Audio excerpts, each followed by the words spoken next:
अस्सलातु वस्सलामु अला सय्यिदिल अंबियाइ वल मुरसलीन व अला आलिहि व अस्हाबिहि व औलियाइहि व उलमाइ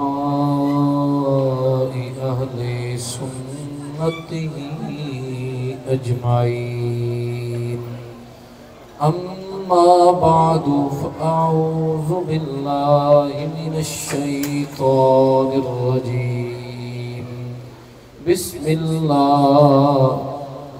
रहमानिर रहीम। क़ुल बिफ़द्लिल्लाहि व बिरहमतिही फ़बिज़ालिका फ़ल्यफ़रहू सदक़ल्लाहु मौलानल अज़ीम। अस्सलातु वस्सलामु अलैका या रसूलल्लाह व अला आलिका व अस्हाबिका या सय्यदी या हबीबल्लाह। हम्दो सलात के बाद इज़्ज़त माब मेरे तमाम बुज़ुर्गों, नौजवान साथियों, आज हम अपने बरादर असग़र अपने भाई मोहम्मद हसनैन वारसी उनकी इस वलीमे की महफ़िल में शरीक हैं और उन्होंने जो इस नई ज़िंदगी का आगाज़ किया है, अल्लाह ताला इनको इसमें बरकत नसीब फरमाए और तमाम उसके वालिदैन, उसके बुज़ुर्ग, उसके नौजवान सबको मुबारकबाद। और इंतहाई खुशी का मौका है और ये नबी पाक सल्लल्लाहु अलैहि वसल्लम की प्यारी सुन्नत है। हुज़ूर अलैहिस्सलातु वस्सलाम ने इरशाद फरमाया, अन निकाहो मिन सुन्नती, ये निकाह मेरी सुन्नत है। और आप सल्लल्लाहु अलैहि वसल्लम का ये प्यारा तरीक़ाकार है। आप सल्लल्लाहु अलैहि वसल्लम की सुन्नतों में से एक प्यारा अमल निकाह है जो हसनैन वारसी साहब ने किया। अल्लाह रब्बुल आलमीन इसमें मुकम्मल बरकतें अता फरमाए। सामाईन दी वकार, ये निकाह सुन्नत है, लेकिन हमारे मुआशरे में जब निकाह की बारी आती है तो देखा ये जाता है कि हम कोशिश करते हैं रिश्ता वहाँ पे हो जहाँ हसब, नसब, दौलत, माल, जायदाद, हत्ता के हसीन व जमील रिश्ता हो, वो भले लड़के वाले हों या लड़की वाले हों, हम ये देखते हैं। लेकिन नबी पाक सल्लल्लाहु अलैहि वसल्लम ने 11 शादियाँ फरमाई हुज़ूर अलैहिस्सलातु वस्सलाम ने। और मैंने एमफिल के अंदर जो मकाला लिखा, उस मकाले में जो मेरा मौजू था सीरत अज़वाज मुतहरात के समाजी पहलू, मैंने 11 की 11 अज़वाज मुतहरात के बारे में पढ़ा, किताबें खंगाली, लेकिन मुझे कहीं भी ये ना मिला कि हुज़ूर अलैहिस्सलातु वस्सलाम ने किसी औरत के साथ इसलिए रिश्ता किया हो कि वो औरत अमीर है, वो बादशाह की बेटी है, वो जायदाद वाली है, वो माल वाली है। हुज़ूर अलैहिस्सलातु वस्सलाम ने जब भी किसी से रिश्ता किया तो उस औरत से किया, या तो वो बेवा थी, या वो गरीब थी, या वो ये चाहती थी कि कमली वाले के निकाह में आ जाऊं, मैं भी मर्तबा पा जाऊं। हुज़ूर अलैहिस्सलातु वस्सलाम ने ज्यादा जो अज़वाज मुतहरात हैं हुज़ूर की बेवा थी। और पहला रिश्ता सैयदा खदीजतुल कुबरा रज़ियल्लाहु ताला अन्हा, ये वो ज़ौजा है कि जिनको बड़े बड़े लोगों ने पेशकश की कि आप हमारी ज़ौजियत में आ जाएं, आप हमारे निकाह में आ जाएं। सैयदा खदीजा ने कहा मैं उससे निकाह करूं जो रब का दिलदार बन के आया है, जो रब का यार बन के आया है, जो कमली वाला सरकार बन के आया है, मैं उससे निकाह करूंगी। तो हजरत सैयदा खदीजतुल कुबरा रज़ी अल्लाह तआला अन्हा की उम्र देखी जाए 40 साल और हुजूर की उम्र 25 साल।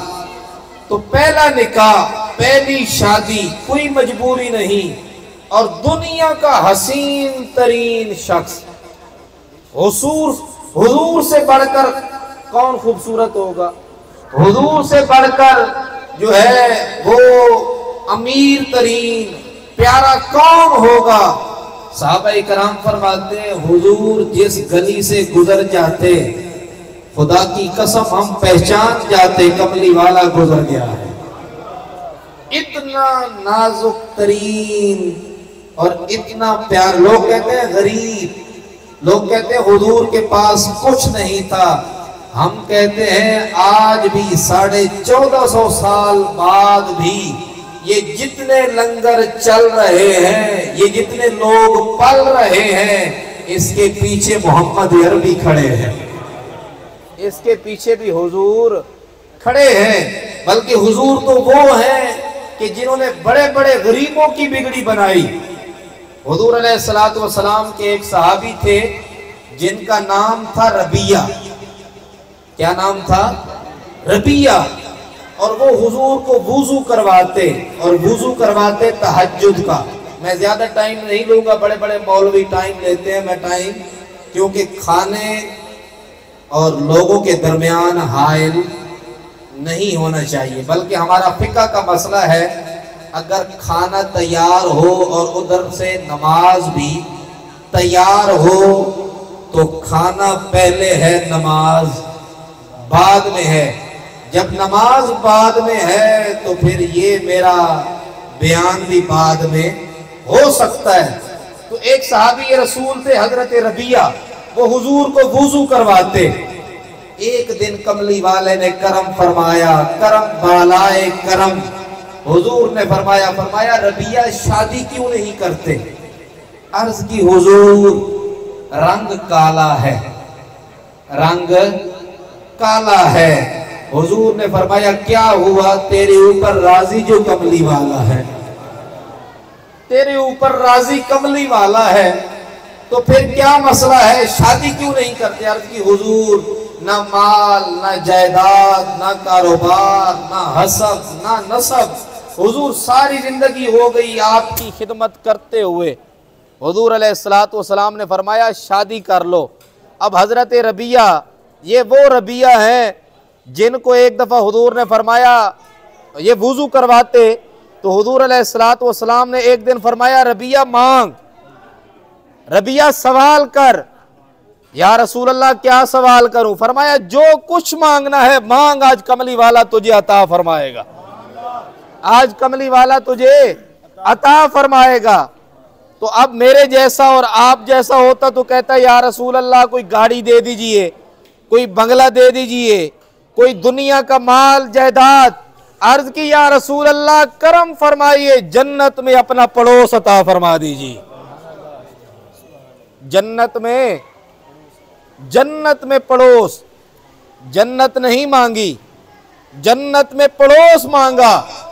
क्योंकि रबिया जानते थे जो कमली वाले को वुजू करवा रहा है वो जन्नत से पीछे नहीं रहेगा, जन्नत तो मिल जाएगी। या रसूल अल्लाह जन्नत में अपना पड़ोस अता फरमा दीजिए। ये वो रबिया है। हुजूर ने फरमाया रबिया शादी क्यों नहीं करते? अर्ज की हुजूर गरीब हूँ, नाचार हूँ, हसब नहीं, नसब नहीं, दौलत नहीं, माल नहीं। हुजूर ने फरमाया रबिया, रबिया अगर कुछ नहीं, तेरा रंग काला है लेकिन तेरे ऊपर राजी जो कमली वाला है ये करम फरमाएगा, तेरी शादी करवाएगा। हुजूर ने फरमाया जा रबिया जा, फला कबीले के सरदार के पास जा, और उसको मेरा पैगाम सुना, उसको ये पैगाम दे कि कमली वाला कहता है अपनी बेटी का रिश्ता मुझे अता फरमा दीजिए। अब हजरत रबिया उसके दरवाजे पे जाते हैं, दरवाजा खटकाते हैं, वो कबीले का सरदार बाहर आता है, पूछता है जनाब कैसे आना हुआ। हजरत रबिया ने पैगाम सुनाया। अब वो मियाँ बीवी आपस में मशवरे में मसरूफ है कि इसका रंग काला है लेकिन इसके पीछे काली कमली वाला है, क्या करें। अब वो दोनों गुलामे रसूल थे, सोच रहे थे, अभी सोच रहे थे कि उनकी बेटी पीछे सुन रही थी। उसने कहा अब्बा जान, ओ अम्मा जान, सोचने की जरूरत नहीं, जैसे कमली वाला राजी है हम भी इसी बात पे राजी हैं। किसी कहने वाले ने कहा कि जे सोना मेरे दुख विच राजी ते मैं सुख नू चुल्ले पावा। और इसका आखिरी फिक्र है यार फरीदा जे मिल पे सोना ते मैं उन्हों रो रो हाल सुना। आज हमारा जो मामलात है, हमारे हम हसब देखते हैं, दौलत देखते हैं, हुस्न देखते हैं, लेकिन याद रहे हुजूर ने जब भी रिश्ता किया हमेशा उसकी गुर्बत को देखा, बेवा होने को देखा और खुसूसन हुजूर ने दीनदार देखा। रिश्ता वहां पे करे कि बीवी दीनदार हो, मियाँ दीनदार हो, उनको नमाज के, रोजे के, ज़कात के मसाइल का इल्म हो। अगर वो दीनदार है तो याद रहे वो घर आबाद ही आबाद है। और एक और जो बात की तरफ इशारा करते जाएं, हमेशा जब मंगनी होती है तो 5-6 साल, 2 साल, 4 साल मंगनी रहती है। तो मंगनी का मतलब ये होता है जब हम मांग लेते हैं, रिश्ता कर लेते हैं तो रिश्ता रहता है, तो उसके बाद बड़ा प्यार मोहब्बत रहती है। लेकिन जैसे जूं जूं शादी होती है तो मियाँ बीवी के अंदर मामलात खराब होना शुरू हो जाते हैं। उसके पीछे कुछ वजूहात होती हैं। एक वजह ये होती है कि जो मियाँ के घर वाले होते हैं, यानी उस लड़की के सास और ससुर, जब भी खाना तैयार होगा, चाय बनेगी तो खाने और पीने पे शुरू हो जाएंगे। आज रोटी कच्ची है, सालन में नमक ज्यादा है, आज रोटी देर से पकी, आज ये हुआ वो हुआ। जब ये मामलात शुरू होते हैं तो आहिस्ता आहिस्ता करते करते गड़बड़ होना शुरू हो जाती है। और दूसरी तरफ से जब वो दुल्हन, वो लड़की महीने बाद, 2 महीने बाद जब अपने वो घर जाती है जहां से वो आई थी, तो उसके वालिदैन क्या कहते हैं, हमने तो इसे बड़ी अच्छी परवरिश करके भेजा, हमने तो बड़ा ऐसे सुधार कर बनाकर भेजा, लेकिन वहां क्या गई कि कमजोर हो गई, पता नहीं इसको खाना नहीं मिलता, इसके साथ ये होता है वो होता है।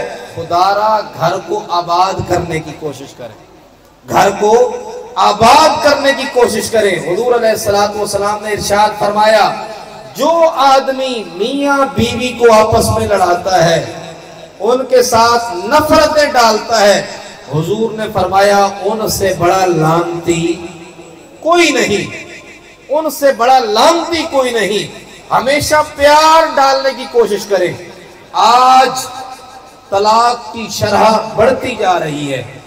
हम जब छोटे थे तो बड़ी दूर दूर तक तलाक का सुनते थे कि कहीं तलाक हुई, और आपको मालूम है जब तलाक हुआ करती थी, अल्लाह माफ करे, तो उस वक्त आसमान सुर्ख हो जाता। ये जो हमारे बुजुर्ग मौजूद हैं, आज से 20-25 साल पहले जाएं तो आसमान सुर्ख हो जाता जब तलाक हुआ करती थी। लेकिन आज अल्लाह माफ करे, हर 10वें घर, 15वें घर तलाक वाला घर मौजूद है। उसकी वजह क्या है कि ये रिश्ते हमने खुद खराब करने की कोशिश की। हुजूर अलैहिस्सलातु वस्सलाम के पास एक आदमी आया और उसने कहा, आकर अर्ज की, हुजूर मेरा ऊंट पागल हो गया है, करम फरमाइए, दम फरमा दीजिए, अल्लाह रब्बुल आलमीन उसे ठीक कर दे। हुजूर अलैहिस्सलातु वस्सलाम उस पागल ऊंट की तरफ चल पड़े। सहाबा इकराम ने अर्ज की, हुजूर ऊंट पागल है, आप कैसे जाकर उसे दम करेंगे, ऐसा ना हो आपको तकलीफ पहुंचा दे। हुजूर अलैहिस्सलातु वस्सलाम ने फरमाया, कोई जाने या ना जाने, मुझे जानवर जानते हैं, मुझे जानवर जानते हैं, मुझे ये सारा जहान जानता है और मानता है। हुजूर चल पड़े। अब नबी करीम अलैहिस्सलातु वस्सलाम गए। ऊंट ने आकर हुजूर अलैहिस्सलातु वस्सलाम के कदमों में गिरकर हुजूर को सजदा फरमाया। हुजूर को सजदा जो फरमाया, वो कहते हैं तेरे कदमों में जो है गैर का मुंह क्या देखे,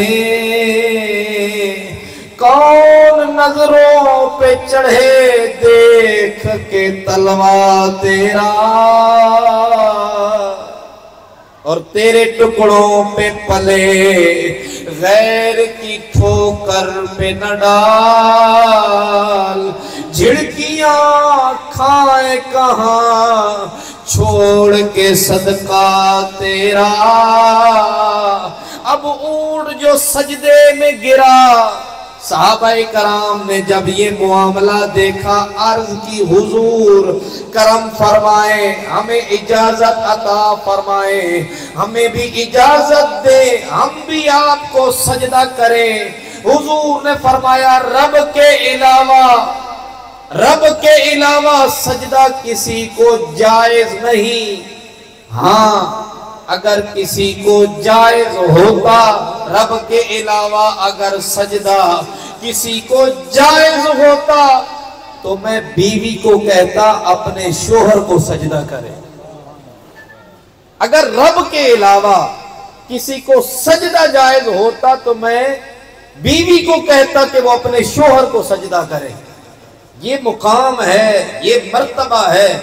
और जब ये मरातिब थे, जब ये मुकाम कायम थे, उस वक़्त प्यार और मोहब्बत था। हजरत सैयदा फातिमा रज़ी अल्लाह ताला अन्हा और सैयदना मौला अलीउल मुर्तज़ा शेर खुदा रज़ी अल्लाह ताला अन्हु का जब रिश्ता कायम हुआ, जब हुजूर ने निकाह पढ़ाया, फिर दोनों को बिठाया, दोनों के सरों को जोड़कर रब की बारगाह में अर्ज फरमाया, या अल्लाह, ये अली है और दूसरी तरफ जन्नत की कली है, जिसे जानती मदीने की हर गली है। या अल्लाह, एक तरफ अली है, दूसरी तरफ मेरी बेटी सैयदा फातिमा है। या अल्लाह, इन दोनों को प्यार अता फरमा, इन दोनों को प्यार अता फरमा। जी हुजूर अलैहिस्सलातु वस्सलाम ने दुआ की। और आपको मालूम है, जब रिश्ते कायम होते थे, पहले बुजुर्गों में ये तरीका कार था, जब बारात रवाना होती, दिन रखे जाते, सारे काम दुआओं से होते। आज हसनैन भाई ने ये पुराना तरीका कार, ये नया नहीं है।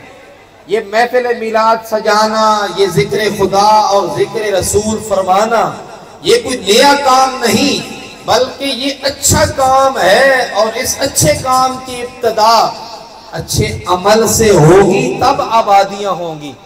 आज निकाह होता नहीं, हम दिन रखते नहीं, पहले बर्बादियां शुरू हो जाती हैं। हमारी औरतों के सरों से कपड़े उतर जाते हैं, लिबास अजीबो गरीब, हत्ता कि हम दुल्हन को शादी वाले दिन ऐसा लिबास पहनाते हैं जो कभी भी आदमी, शायद औरत, अपने शोहर के सामने भी वो ना पहने। जो हम शादी वाले दिन उस दुल्हन को पहनाते हैं और सारे जहान को दिखाते हैं। मेरे भाइयों, मेरे बुजुर्गों, मेरी माओ, मेरी बहनों, जब ये हाल होगा तो उसके सर पे अगर कुरान नहीं बल्कि अर्श की भी अगर छांव कर देंगे ना, रब की रहमत नाजिल नहीं होगी। हम ऐसे नीचे लिबास पहना देते हैं, जिस्म नजर आ रहा है, ऊपर से कुरान की छांव हो रही है। हम ये समझते हैं कि इससे आबाद होगा। नहीं, बल्कि कुरान भी उसके लिए बद्दुआएं करता है। याद रहे, कुरान उसके ऊपर छांव नहीं करता, उसके ऊपर रहमत की छांव नहीं होती, बल्कि याद रहे वो बर्बादी शुरू हो जाती है। लिबास ऐसा पहनाए, और दुल्हन से भी ज्यादा हमारी औरतों का ऐसा लिबास शादियों के ऊपर। हम इस मुआशरे के अफराद हैं, हमने समझना है। याद रहे, जब मैं अपनी माँ को, अपनी बहन को, अपनी बीवी को खुद तैयार करवाऊंगा, उसे ब्यूटी पार्लर लेके जाऊंगा, तो बर्बादी की इब्तदा तो मैं खुद कर रहा हूं।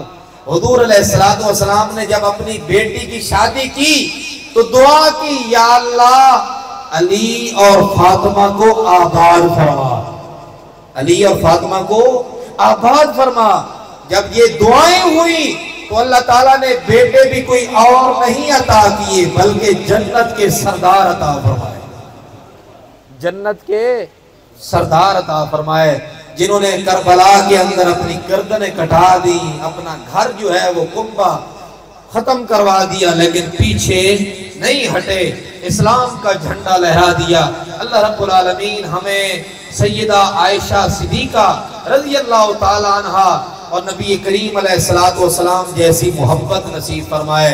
सैयदा फातिमा और सैयदना अली अल मुर्तदा शेर खुदा रज़ियल्लाहु ताला अन्हु जैसी हमें मोहब्बत नसीब फरमाए।